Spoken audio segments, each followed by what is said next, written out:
ಒಬ್ಬರ ಸಹಿಯನ್ನ ಇನ್ನೊಬ್ರು ಮಾಡೋದು. ಈ ಫ್ರಾಡ್ ನ ಪತ್ತೆ ಮಾಡೋದು ಹೇಗೆ ಅನ್ನೋ ಕುತೂಹಲನ ಈ ರಿಪೋರ್ಟ್ ನೋಡಿ.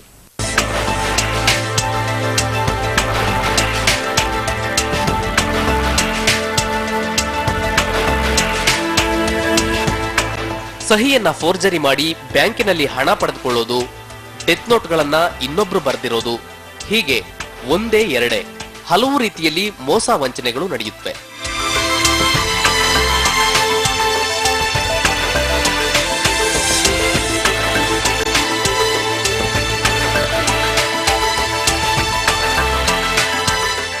ಫೋರ್ಜರಿಯಲ್ಲಿ ಆಟೋ ಫ್ರೀ ಹ್ಯಾಂಡ್, ಸ್ಟಿಮ್ಯುಲೇಟಿಂಗ್ ಮತ್ತು ಟ್ರೇಸ್ಡ್ ಫೋರ್ಜರಿ ಅಂತ 4 ವಿಧಗಳನ್ನ ಗುರುತಿಸಬಹುದು.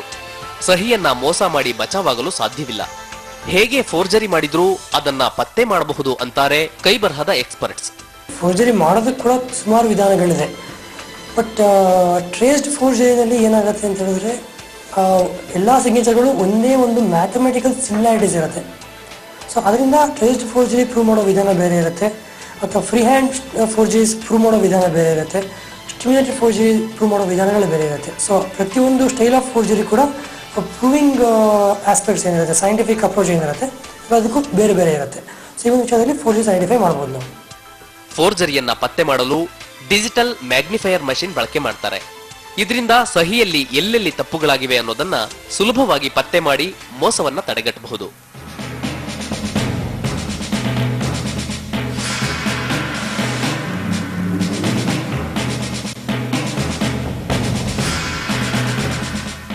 ಈ ನಕಲಿ ಸಹಿಯನ್ನ ತಡೆಗಟ್ಟಬೇಕಾದ್ರೆ ಈ ಕ್ರಮಗಳನ್ನ ಅನುಸರಿಸಿ.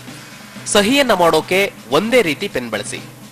ಪದೇ ಪದೇ ಚೇಂಜ್ ಮಾಡಬೇಡಿ. ಸಹಿಯು ಉದ್ದವಾಗಿರ್ಲಿ, ಹಾಗಿದ್ದಾಗ ಇನ್ನೊಬ್ಬರು ಫೋರ್ಜರಿ ಮಾಡೋಕೆ ಸಾಧ್ಯವಿಲ್ಲ. ಸಹಿಯನ್ನ ಒಂದೇ ತರ ಮಾಡಿ, ಬೇರೆ ಬೇರೆ ರೀತಿಯಲ್ಲಿ ಮಾಡಬೇಡಿ. ಸಹಿಯಲ್ಲಿ ಆದಷ್ಟು ಟ್ವಿಸ್ಟ್ ಮಾಡಿ ಬರೆಯೋದು ಉತ್ತಮ.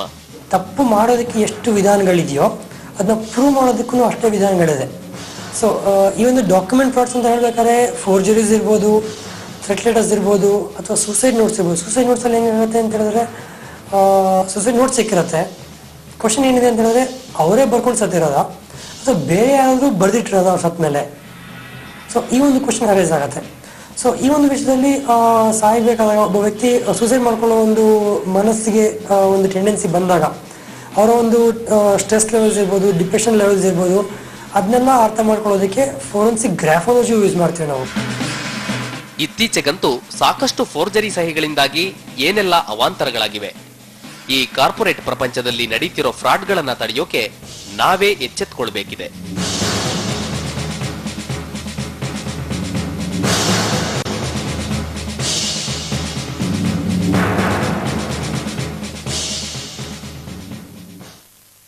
ನೋಡಿದ್ರಲ್ಲ ವೀಕ್ಷಕರೇ, ಕೈಬರಹದ ಮಹಾತ್ಮೆ ಏನು ಅಂತ. ಇದು ಈ ಹೊತ್ತಿನ ವಿಶೇಷ. ಕ್ಷಣ ಕ್ಷಣದ ಸುದ್ದಿಗಾಗಿ ನೋಡ್ತಾ ಇರಿ ಸುವರ್ಣ ನ್ಯೂಸ್ 24/7.